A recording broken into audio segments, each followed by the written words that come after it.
একটা দীর্ঘ কবিতা শোনাই। মানুষ মানুষে বদলায়, জন্মায়। নারীর রক্তে পুরুষ বেড়ে হয়ে ওঠে বিষ। পুরুষ হারায় নারীর চেয়েও বেশি। এভাবে যদি চলে পুরুষের আকাল হবে। লোকালয়, দেশ, পৃথিবীর বুকে বিপরীত প্রতিক্রিয়া ১,০০০ বছরের দূরত্ব।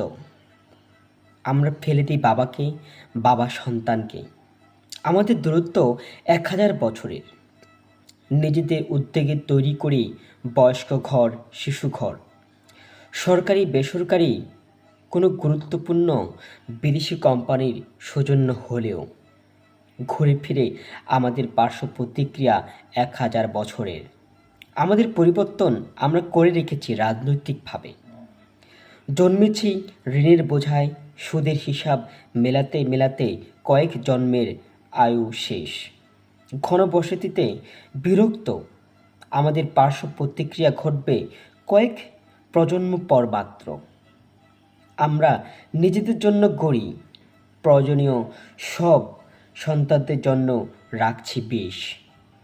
অন্ধকার আকাশ, ধূসর অক্সিজেন, আমাদের চোখ উজ্জ্বল। আবিষ্কার মানুষ, মানুষের দাসত্ব দেবার। আমাদের আমায় দেখে শুনে পরে লোক হাসে। ১,০০০ বছর পর লোকের কথা বলায়। মানুষ ব্যস্ত, যে বেকার সেও যা চায় তা পায়, না চেয়েও পায়। আগামী পৃথিবীর মুখে বলি সন্তানদের, সন্তান থেকে আমাদের দূরত্ব ১,০০০ বছরের। আমরা আমাদের ছাপ রেখে দেই, ঠকি, ওজনে কম দেই। প্রতিটা কাজ মনের বিরুদ্ধে, কথার বাক্সে। আমাদের চারদিক শূন্য, আমরা পূর্ণতা দেখি। কয়েক ঘন্টা লোডশেডিং হলে বুঝেও বুঝি না, যদি বিদ্যুৎ তৈরি করার মতো কিছুই থাকে না কয়েক বছর। আমরা যেখান হাঁটছি সবুজের ছায়া কোথায়?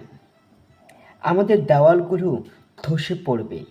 লোকজন ভুতুড়ে দেশ বা পাপের শহর বলে আখ্যা দিবে। মাঝে মধ্যে হারিয়ে যায় ভেবে, পৃথিবী যেভাবে পুড়ে মাটির নিচে, আমাদের পোড়াবে জীবিত মানুষ। আমাদের পার্শ্ব প্রতিক্রিয়া হবে জ্বালানি তেল, বিদ্যুৎ, আর না হয় তাদের আবিষ্কারের মাটি।